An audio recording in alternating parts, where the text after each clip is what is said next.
আমরা অনুষ্ঠানের এই পর্বে যে আলোচনা সভাটির আয়োজন করেছি সেটা শুরু করব। আমি আহ্বায়ক হিসেবে ডেকে নিচ্ছি ডক্টর সুজান মুখার্জিকে। সুজান বর্তমানে বিড়লা একাডেমির সিনিয়র কিউরেটর এবং এই আর্কাইভটির ডিজাইনারের ভূমিকায় দীর্ঘ 1 বছর ধরে যুক্ত। Suzanne, please.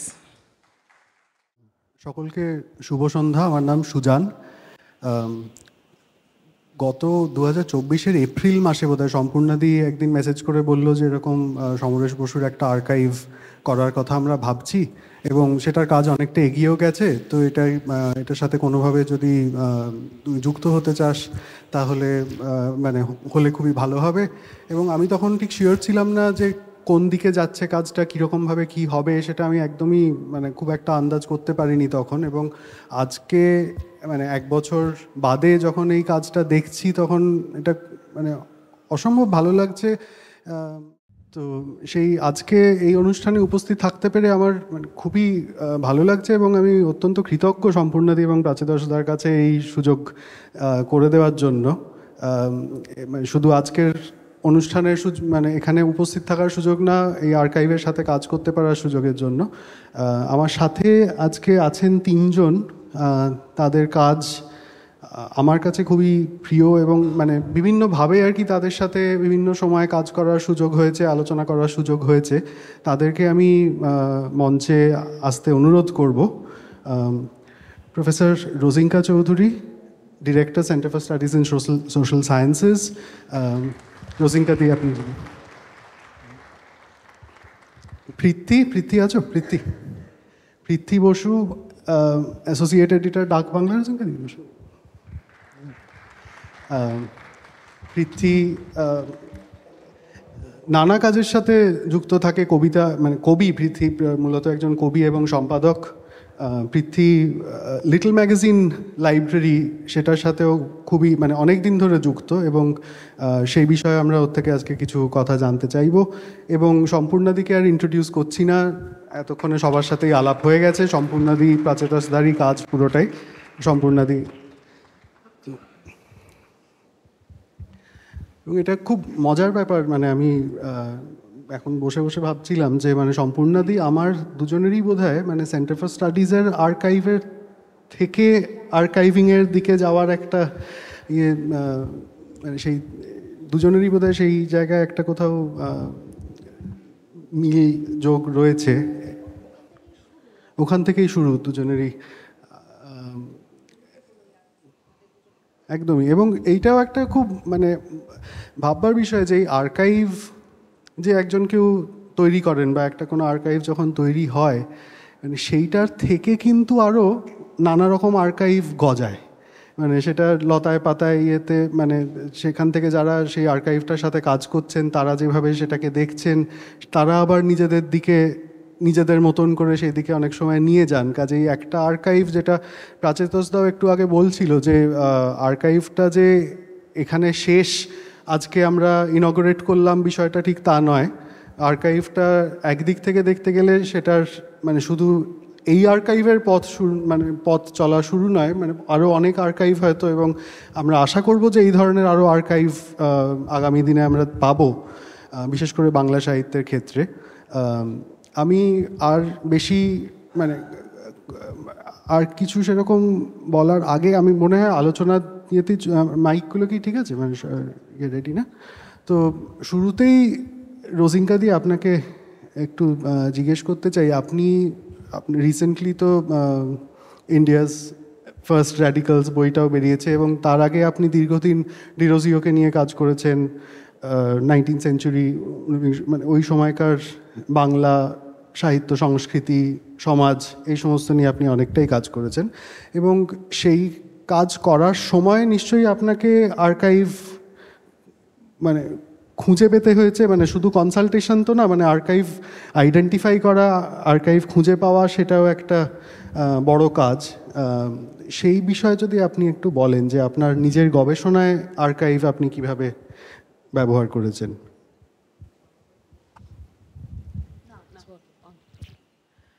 Thank you Suzanne. আমার পক্ষেও এটা খুবই মজার জিনিস যে তোমরা দুজনেই সেন্টারের সূত্রেই আলাপ, আর সেন্টারের যে একটা আবহাওয়া, একটা মাহল, আর্কাইভ জড়িত যেভাবে ওখানে আছে, কম জায়গায় বোধহয় আমরা পাবো সেদিক থেকে বলতে গেলে। সো যেটা প্রথমেই বলা উচিত অফকোর্স সেটা হলো যে আমি 2002-এ জয়েন করেছি সেন্টার, তখন অনেক দিন আগে। আর সেন্টারের আর্কাইভ শুরু করে আসলে তপতি গুহ ঠাকুরদা এখানে আছেন, ওনার এনথুজিয়াজমে। আর আমাদের archive documentation officer, I must mention Abhijit Bhattacharya, যে গ্রান্টগুলো এনেছে এবং প্রচুর কাজ, মানে বাংলা সাহিত্যের ব্যাপারটা স্পেশালি। তপতিদি আর্ট হিস্টোরিয়ান, সুতরাং আমি যখন মানে প্রথম দেখি আর্কাইভটা, তখন এটা ভিজুয়াল আর্টস নিয়ে খুবই have a very rich collection of visual art and some of the best archival material on Calcutta generally as a city. আমি প্রথম আর্কাইভের কাজে যুক্ত হই বুদ্ধদেব বসুর কাজ এর পরিপ্রেক্ষিতে। তখন পার্থ চ্যাটার্জি ডিরেক্টর ছিলেন, উনি আমার উপর দায়িত্ব দিলেন, বললেন তুমি এটা। তখন দময়ন্তীদি, আমি ভাবছিলাম যে কনিষ্ঠা কন্যাদের হয়তো কোনো স্পেশাল রোল থাকে। দময়ন্তীদি বুদ্ধদেব বসুর কনিষ্ঠা কন্যা, ওনার এনথুজিয়াজমেই কিন্তু জিনিসটা, আমি ওনার সাথে খুব ক্লোজলি কাজ করেছিলাম আর্কাইভে। কিন্তু তুমি আমাকে জিজ্ঞেস করছো আমার কাজ নিয়ে। আমার কাজ, হ্যাঁ, সাহিত্যে এবং আর্কাইভে দুটোই, কারণ আমি 19 শতকের বাংলা সাহিত্য নিয়ে কাজ করি, স্পেসিফিক্যালি কবিতা। সুতরাং যখন আমি ডিগ্রি শেষ করে সেন্টার প্রথম জয়েন করি, আমার মানে পরিকল্পনা ছিল যে আমি একটা, যে কাজটা আমি Indian writers of English verse নিয়ে করেছিলাম আমার ডিফিলের জন্য, সে আমি বাংলা কবিতা নিয়ে in the latter half of the 19th century. Bangla আর্কাইভটা তো এখানে, আমি সেন্টারেও চাকরি পেয়েছি, আমি তাহলে আর্কাইভটা দেখে কাজ শুরু করতে পারবো। আমি একটু অবাকই হয়েছিলাম, আর্কাইভ কোথায়, সাহিত্যের আর্কাইভ কই। আমি আর ওখানে তো তখন গৌতম ভদ্র, পার্থ চ্যাটার্জি সবাই আছেন। একজনকে গিয়ে জিজ্ঞেস করেছিলাম যে বঙ্কিমচন্দ্রের চিঠিপত্র কোথায়, কারণ আমি এসেছি আমার কাজ শেষ করে অক্সফোর্ড থেকে। অক্সফোর্ডে ওয়ার্ডসওয়ার্থের কবিতা বা ওয়ার্ডসওয়ার্থের চিঠি যদি, or Coleridge's letters, if you want to look at that, shelf after shelf after shelf, you just walk down an entire aisle of edited versions of correspondence, over various periods of time. তো বঙ্কিমচন্দ্র চট্টোপাধ্যায়, আমি তো আর কোনো obscure ছোটোখাটো কোনো লেখককে খুঁজছি না, আমি তো মাইনর রাইটারকেও খুঁজছি না, বঙ্কিমের চিঠিপত্র কই। দুজনেই বললেন যে সেভাবে আসলে নেই। সুতরাং তখন আমি বুঝলাম যে যতই দিকপাল হোক না কেন আর যত বড় নামই হোক না কেন, সাহিত্যের ক্ষেত্রে কিন্তু আর্কাইভটা, বঙ্গীয় সাহিত্য পরিষদে তো গেলাম নিশ্চয়ই, ন্যাশনাল লাইব্রেরিতে গেলাম নিশ্চয়ই, খোঁজ নিলাম যে কোথায় পাবো, খুব একটা কিন্তু সেভাবে এখনও নেই, আসলে নেই। এখন অনেক বেড়েছে, মানে কালেকশন, সংরক্ষণ, আর্কাইভিং, প্রেজার্ভেশন, কিন্তু 19 শতকে যা হারাবার হারিয়ে গেছে। এখন সেটা রিকভার করা খুবই মুশকিল। এই যে আজকাল যে গল্পগুলো শুনলাম যে খুঁজে পাওয়া গেল বিনা পত্রিকাটি, সেটা তো ইটস পসিবল, কারণ because of the time period. এখন 18, আমি যদি দীনবন্ধু মিত্রর চাই, আমি তো সেরকমভাবে পাবো না। সুতরাং দ্যাট ওয়াজ মাই ফার্স্ট মানে through my work in literature and in the archives, আমি প্রথম বুঝলাম যে বাংলা সাহিত্যের আর্কাইভিং কিন্তু 19th century ক্ষেত্রে তো ভালো নাই। And I think as you take the story forward and speak to other, I don't think খুব একটা বেশি সাহিত্যের ক্ষেত্রে করা হয়। সুতরাং বুদ্ধদেব বসুর আর্কাইভটা আমরা কীভাবে, আর মানে আমরা কী করেছি সেটা আমি পরে বলছি, কিন্তু তুমি আমাকে আমার কাজ নিয়ে জিজ্ঞেস করলে আর আমার মানে experience of literature and archiving.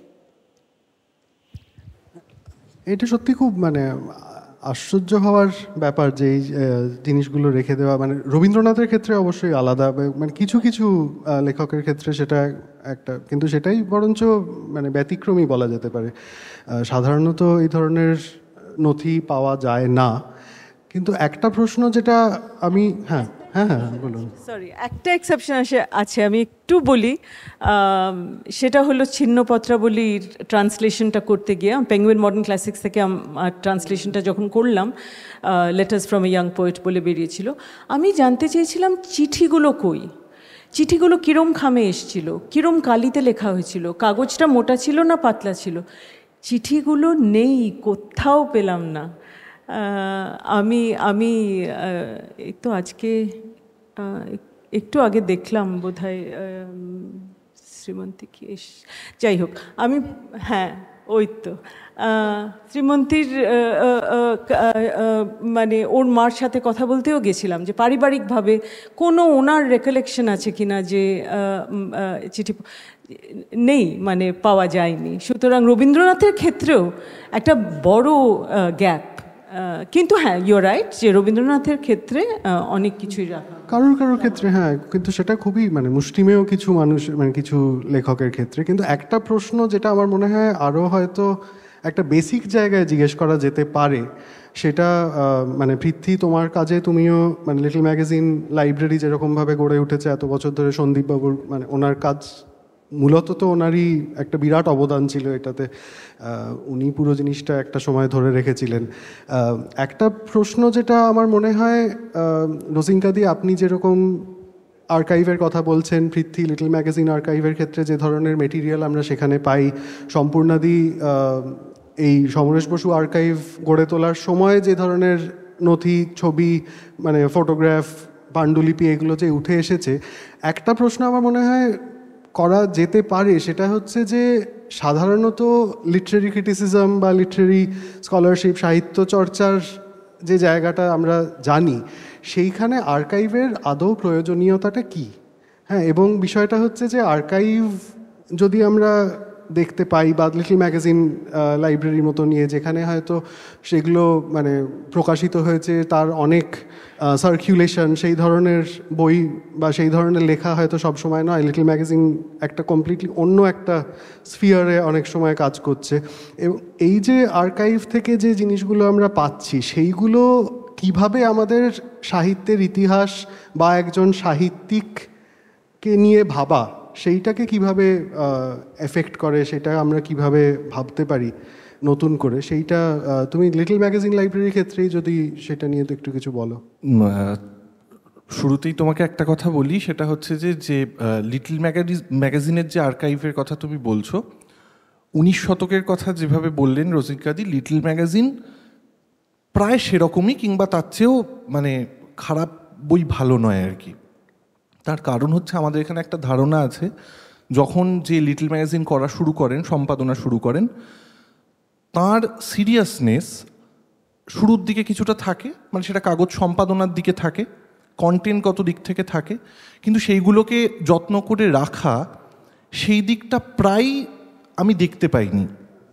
মানে আমি বলছি তোমাকে, ধরো বুদ্ধদেব বসুর কবিতা একটা জিনিস আছে, কবিতা, এখন বুদ্ধদেববাবু তার কাগজ নিয়ে আর কি বলবো নতুন করে, কিন্তু আমি বলছি ধরো শতভিসা পত্রিকা, শতভিসার একটা সময় অবধি একটা আর্কাইভ হয়েছে, কিন্তু তারপরের একটা অংশ শেষের দিকে সেইগুলো কিন্তু মিসিং। মানে অর্থাৎ আমি যদি শতভিসা নিয়ে কাজ করতে যাই, একটা সময় অবধি আমি আসতে পারবো, প্রপার তথ্য আছে, নথি আছে, তার পরের অংশটা মানে এলোমেলো, সেখানে আমাকে জোগাড় করতে হচ্ছে, বিভিন্ন লোকজনের কাছে যেতে হচ্ছে, এবং সবসময় যে পাওয়া যাচ্ছে এমনটা নয়।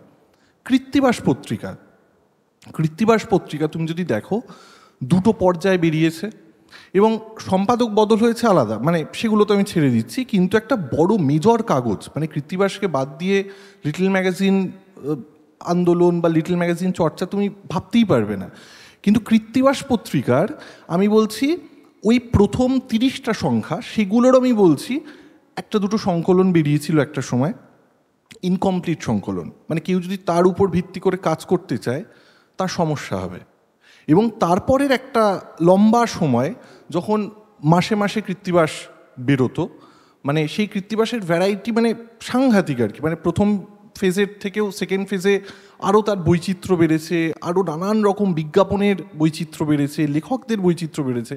কিন্তু সেইগুলো আমি একবার একটা প্রয়োজনে, আমার তখন দরকার পড়েছিল, আমি কোথাও পাইনি, মানে কোনো লাইব্রেরিতে, মানে ইনফ্যাক্ট লিটল ম্যাগাজিন লাইব্রেরি তো গুটি কয়ে রয়েছে, মানে 73 থেকে 82 সাল অবধি যদি আমি সময় ধরি, তার মধ্যে 10টা কি 12টা সংখ্যা নগণ্য, মানে নগণ্য।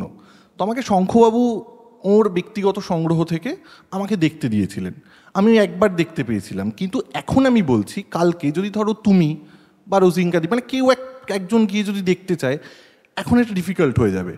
কারণ আমি বলছি শঙ্খবাবুর সমস্ত ব্যক্তিগত মানে লিটল ম্যাগাজিন এখন যাদবপুর সেন্ট্রাল লাইব্রেরিতে রয়েছে। এখন তার কি প্রসিডিওর, মানে কিভাবে যেতে হবে, কবে কিভাবে বলতে হবে, সেটা অনেকের কাছেই অজানা। মানে শঙ্খবাবু জীবিত থাকালে আমি বলেছিলাম স্যার আমি দেখতে চাই, উনি বলেছিলেন অমুক দিন এসো, আমি নিয়ে আসবো। এইটা আমার পক্ষে মানে সুবিধা হয়েছিল। কিন্তু এখন আমার যদি আবার প্রয়োজন হয়, আমি কিন্তু পাবো না। আমার যেটা বলার, এবং আমি বলছি যে ধরো সার্কুলেশনের কথা তুমি বলছো, লিটল ম্যাগাজিন একটা সময় মানে এরকম ডকুমেন্টেড আছে যে প্রচুর, মানে 5000 কপি সার্কুলেটেড হচ্ছে, কিন্তু সেই কপি কোথায়? মানে আমি ন্যাশনাল লাইব্রেরিতে গিয়ে দেখছি, পাচ্ছি না। মানে কৃষ্ণগোপাল মল্লিক গল্প কবিতা বলে একটা কাগজ করতেন একটা সময়, যেখান থেকে ধরো উদয়ন ঘোষ, সন্দীপন চট্টোপাধ্যায়, তুষার রায়, সমস্ত মানে নামজাদা লোক যাদের এখন আমরা খুবই পড়ি এবং সবার অনেকের প্রিয়, কৃষ্ণগোপাল বলছেন যে গল্প কবিতা ছাপা হতো 5000 কপি। কৌরবের একটা লিটল ম্যাগাজিন সংখ্যা আছে, সেইখানে উনি এক সাক্ষাৎকারে বলছেন। কিন্তু আজ অবধি আমি 27টা 28টার বেশি গল্প কবিতা দেখিনি, অনেক সংখ্যা বেরিয়েছিল। এবার কথা হচ্ছে যে তুমি বলছো যে এইটার গুরুত্ব কোথায়? গুরুত্ব একটাই, সেটা হচ্ছে ধরো এইটা তুমি বলছি 60-70-এর কথা, মানে 6-এর দশক 7-এর দশকের কথা, এরপর ধরো 8-এর দশক 9-এর দশক হয়েছে বা ইত্যাদি। এবার আমি বলছি যে 9-এর দশকের যে কাগজ, সেই কাগজ যদি 1952 সালে 2052 সালে গিয়ে কেউ খুঁজতে যায়, একই পরিণতি হবে। এখন যারা লিখছেন বা 10 বছর আগে যারা লেখালেখি শুরু করেছেন, তারাও এক সময় গিয়ে উদয়ন ঘোষ হবেন না, বা অরূপরতন বসু হবেন না, বা সন্দীপন চট্টোপাধ্যায় হবেন না, এটা তো নিশ্চিত করে বলা যায় না এখন।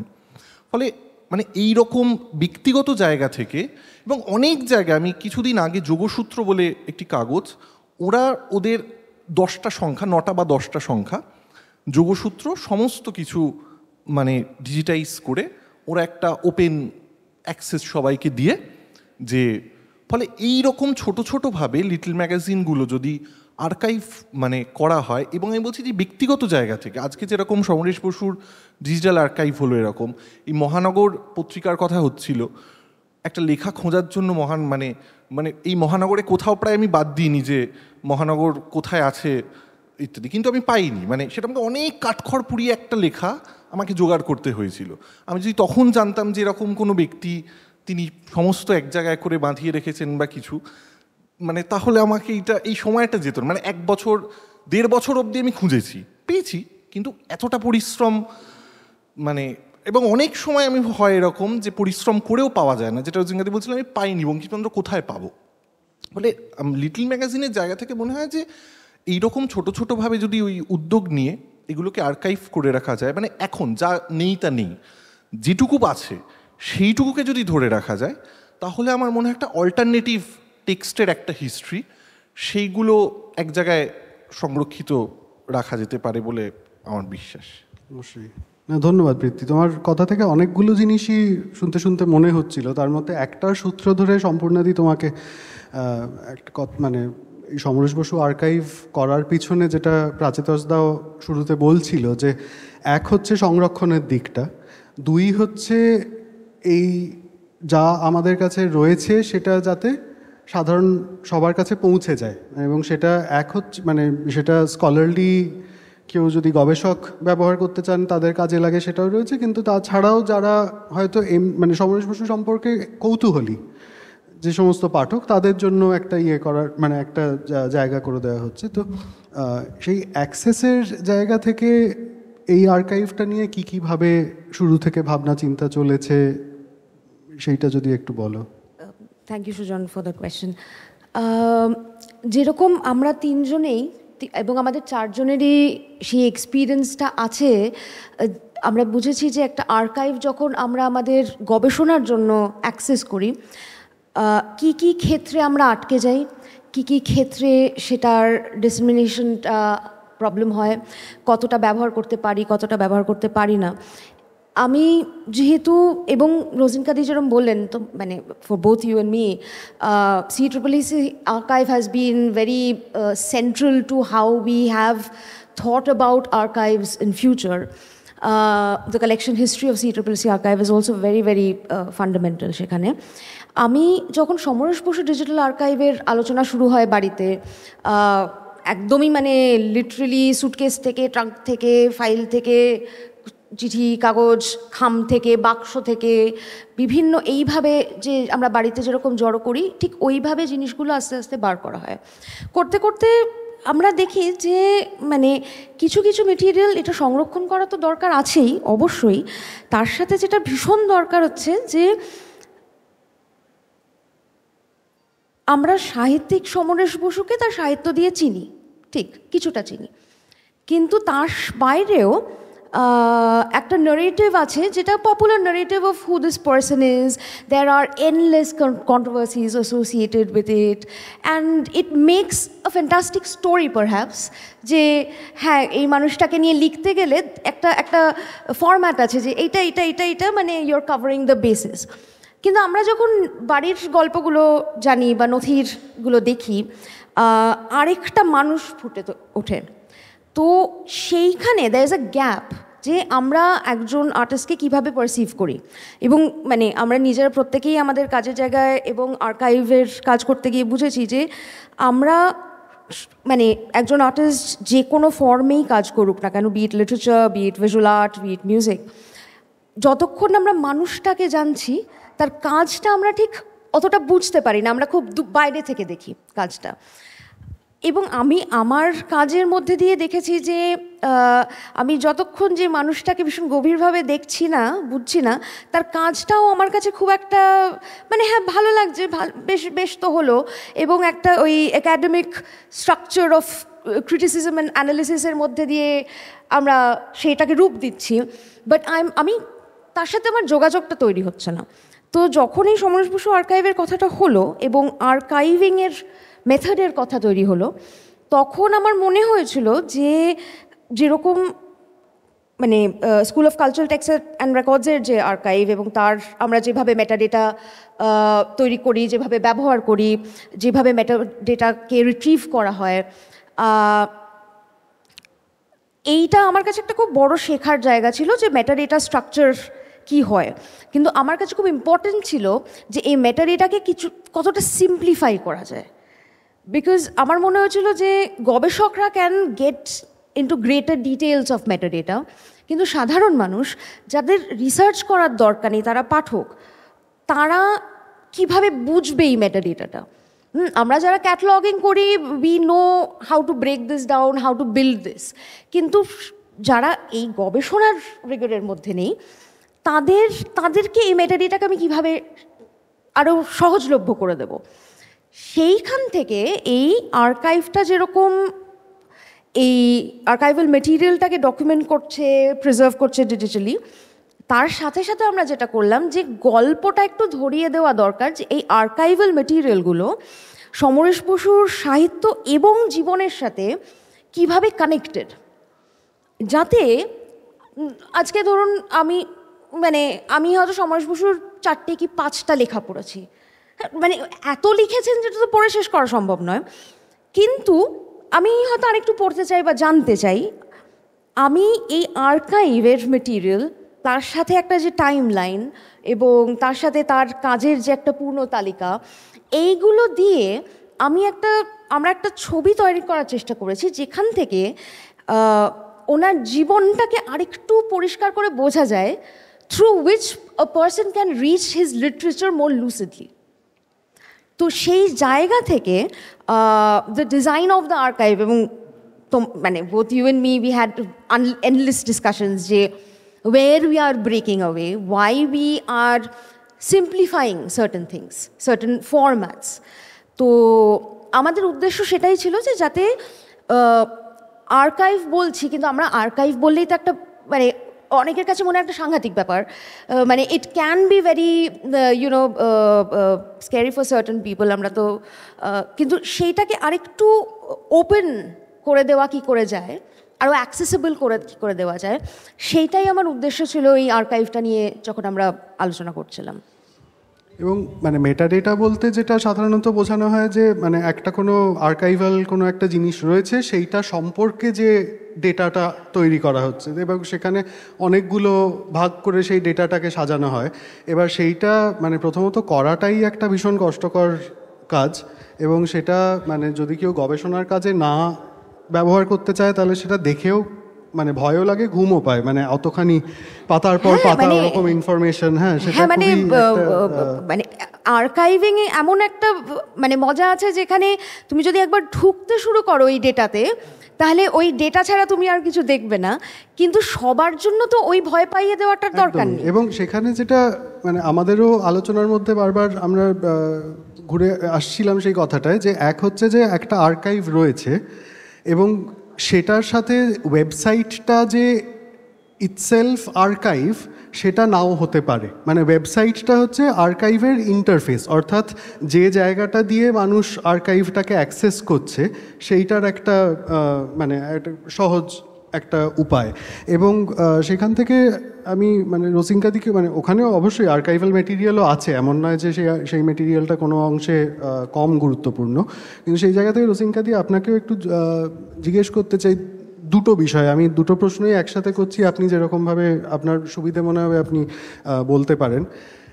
এক হচ্ছে যে সেন্টার ফর স্টাডিজের ক্ষেত্রে যেরকম কিছুদিন আগে আমরা জানি বুদ্ধদেব বসু পেপার্স নিয়ে একটা খুব সুন্দর প্রদর্শনী হয়েছিল যদুনাথ ভবনে, যেখানে এইখানকার মানে সুমন্ত্র ও কাজ করেছিল সমরেশ বসু আর্কাইভের কাজে, এই যেটা বলছিলাম মানে আর্কাইভগুলো লতায় পাতায় জড়িয়ে থাকে। সেই যে অভিজ্ঞতা মানে একটা আর্কাইভ আছে সেটাকে একটা অন্যভাবে প্রেজেন্ট করা যাতে মানুষের কাছে সেটা আরও মানে গ্রহণ করা আরও সহজ হয়, আর একটু আনন্দ পাওয়া যায় সেটা ইয়ে করে, সেইটা নিয়ে আপনি যদি বলেন। এবং দ্বিতীয় যে প্রশ্নটা আমরা সময়টা মাথায় রেখে করতে চাই, কারণ এরপরে সমরেশ বসুর লেখা থেকে পাঠ করবেন সুজয় প্রসাদ এবং অরিজিতা, এবং তারপরে সঙ্গীতানুষ্ঠান আছে।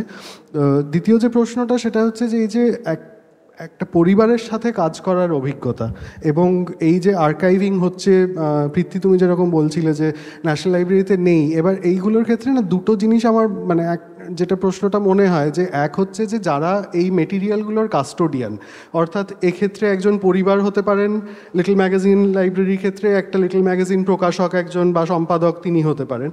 এবার তারা এবং প্রতিষ্ঠান মানে প্রাতিষ্ঠানিক যে আর্কাইভ সেইগুলোর মধ্যে যে কিভাবে যোগাযোগ হতে পারে, কিভাবে যোগাযোগ হয়, হ্যাঁ সেইটা প্রথমে রোজিঙ্কাদি আপনি যদি পারিবারিক ক্ষেত্রে বলেন, এবং পৃথ্বী তারপরে তোমার কাছে আসবো লিটল ম্যাগাজিনের এই আর্কাইভিংয়ের দিকটায়। পারিবারিক ক্ষেত্রটা ক্রুশাল।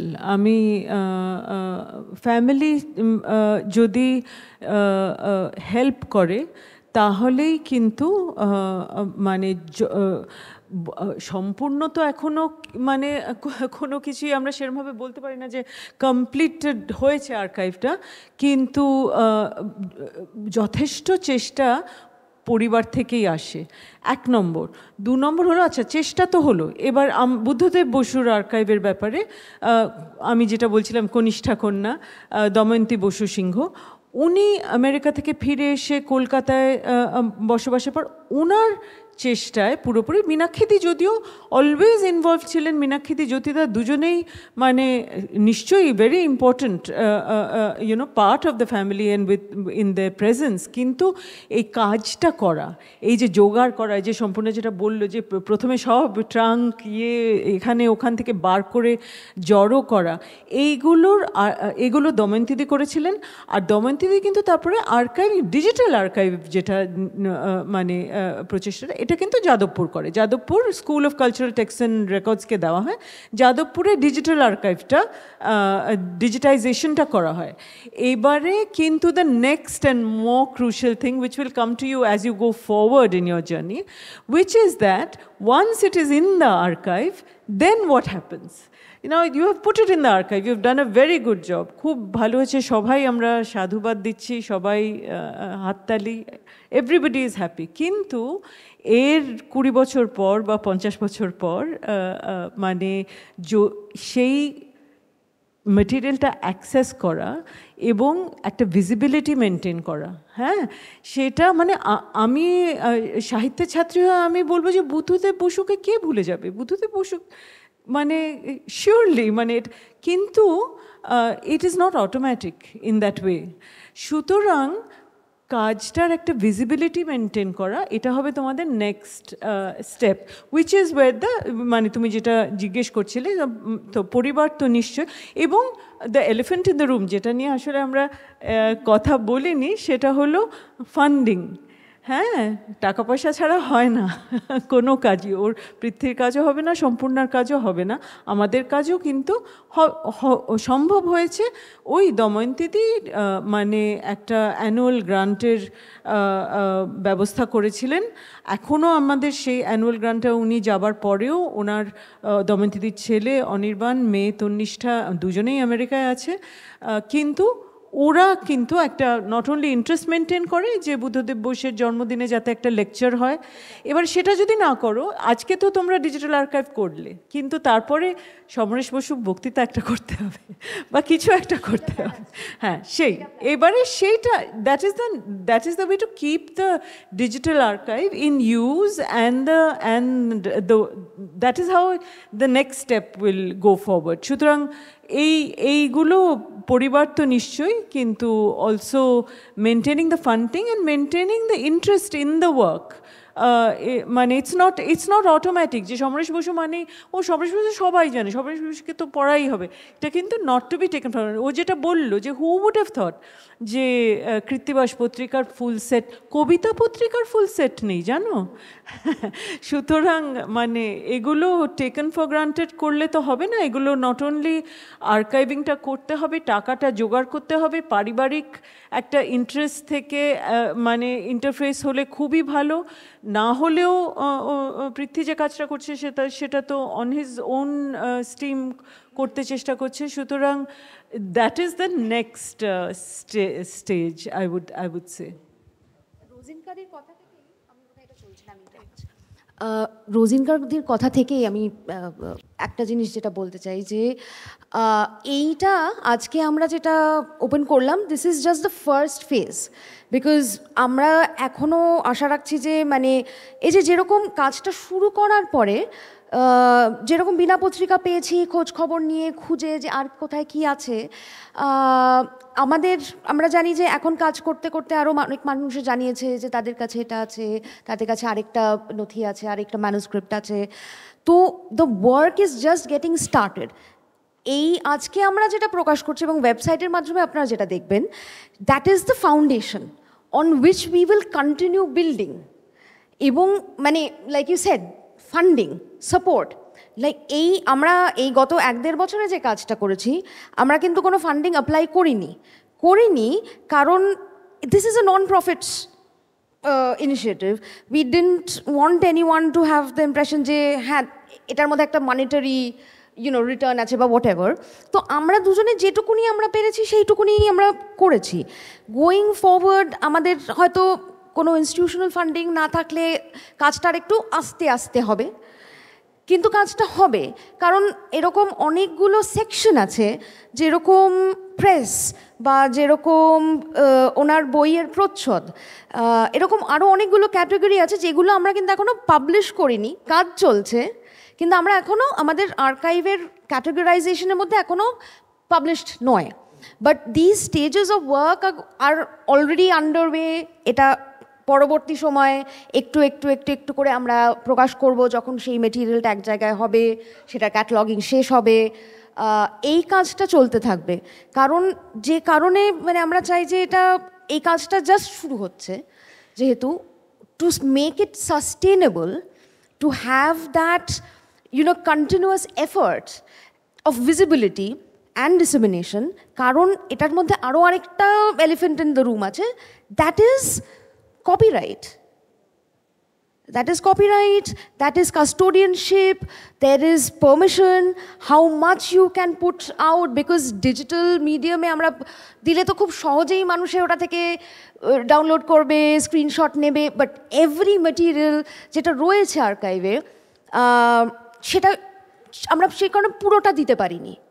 আমরা একটা সিলেকশন অফ মেটেরিয়াল দিয়েছি যেখানে পারমিশন আছে, কিন্তু তার বাইরেও আরও অনেক মেটেরিয়াল আছে যেটা ক্যাটালগের মধ্যে আছে, কিন্তু আমরা পাবলিক ওপেন অ্যাক্সেসে দিতে পারিনি, because there is a lot of copyright to it. So এই অনেকগুলো জিনিসকে মাথায় রেখে আমরা এই এই এই কাজটাকে পাবলিক করেছি, যাতে আস্তে আস্তে আমরা এটাকে বিল্ড করতে পারি, আমরা নিজেরাও করতে গিয়ে বুঝতে পারি যে কোথায় সমস্যা হচ্ছে, কতটা আমরা বার করতে পারছি না, what is the response, and কীভাবে মানুষ এই মেটেরিয়ালটাকে দেখছে। So that is also something very important to us, যেখানে আজকের পরে আপনারা যারা মানে, এবং আমি এই সুযোগটা নিয়ে আপনাদের বলছি যে আমরা সবার থেকে জানতে চাই যে আপনাদের কি মনে হয়, আপনারা কীভাবে এটাকে দেখছেন, কীভাবে মেটেরিয়াল ব্যবহার হচ্ছে।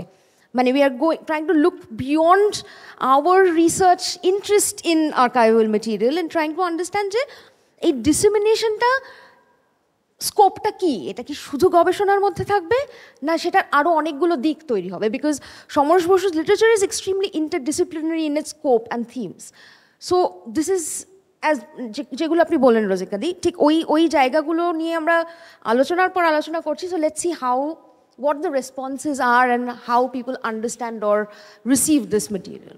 আমাদের শেষ প্রশ্নবৃত্তি, তোমাকে একটা জাস্ট জিনিস জিজ্ঞেস করি, তারপরেই পরের অনুষ্ঠানের পরের অংশে চলে যাব। সেটা হচ্ছে যে এই মানে লিটল ম্যাগাজিনের ক্ষেত্রে তো এই বিষয়টা খুব মানে দুটো বিষয়ই খুব গুরুত্বপূর্ণ, মানে এক হচ্ছে ফান্ডিং এবং কন্টিনিউইটি, মানে সেইটার একটা লাইফ এনশিওর করা, এবং দ্বিতীয়ত হচ্ছে যে এই কপিরাইট ইত্যাদি এই প্রশ্নগুলোও থাকে। তো এখন যে একটা ট্রানজিশনাল ফেজের মধ্যে দিয়ে যাচ্ছ, যে সন্দীপ বাবুর মানে স্মৃতিতে অনেকটাই আমি যা শুনেছি, মানে ওনার অনেকটাই ওনার স্মৃতিতে থাকতো, এবং সেই জায়গা থেকে এখন একটা সিস্টেমেটাইজ করতে হতে পারে তোমাদেরকে, সেই যে চ্যালেঞ্জগুলো তোমরা এখন যেগুলো সম্মুখীন হতে হচ্ছে সেইগুলো নিয়ে যদি অল্প একটুখানি আমাদের বলো তোমার অভিজ্ঞতার ভিত্তিতে।